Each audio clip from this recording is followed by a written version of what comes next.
Hey guys, this is Curtis Alexander. I'm a pharmacist. In this video, I want to tackle a subject that's near and dear to a lot of people's hearts, including my own, which is how to help your thyroid. If you have low thyroid, I can almost guarantee that you have inflammation going on and it's making the situation worse. So in this video, I'm going to show you two terrible things that inflammation does to your thyroid.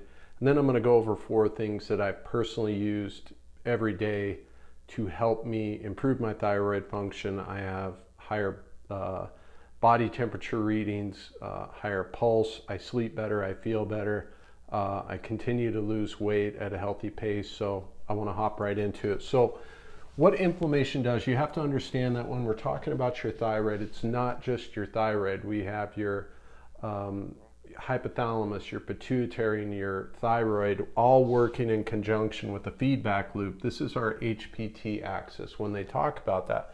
Well, what they've done in a study, they actually injected cytokines. Cytokines are pro-inflammatory substances, and when they did that, they saw a decrease in your TSH, decrease in the free T4 and T3 and overall T3, and your TRH. And they saw this decrease for up to 5 days. Now that's just one injection of a stress hormone. And can you imagine if you have chronic stress in your life, that chronic inflammation, you're going to see those continue to be depressed, all right?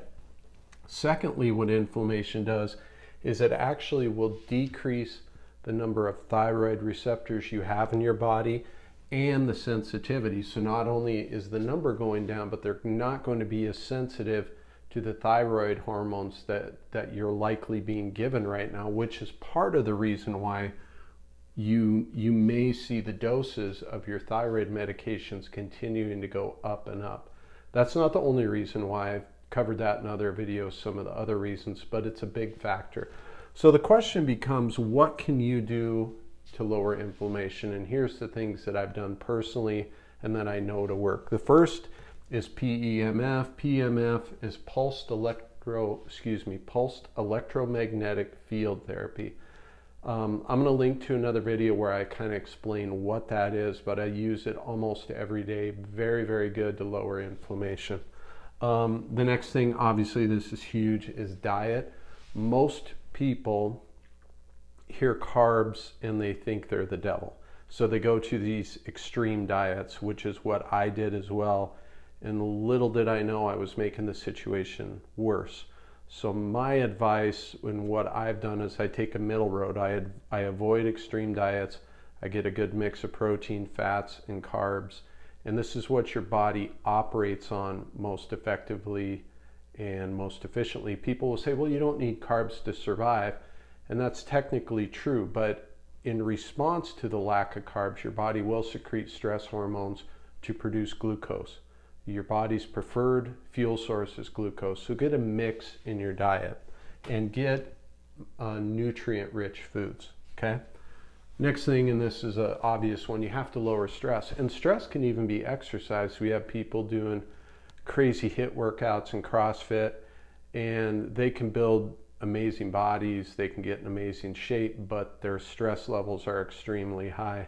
An example of that, even like Navy SEALs they've measured Navy SEALs testosterone levels and they're very low because the training is so stressful, their lifestyle is so stressful. So you do need to decrease the stress in your life.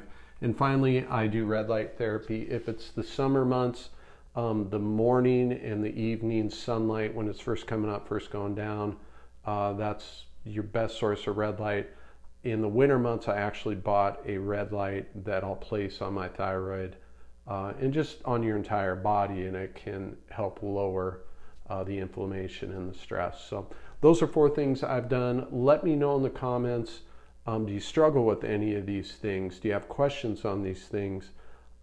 Just comment below what you're struggling with the thyroid, or if any of these things have helped you. I'd love to hear about it. It's helpful for me and it's helpful for the other viewers. So speaking of helpful, I hope this was, and I will see you in the next one. Thanks.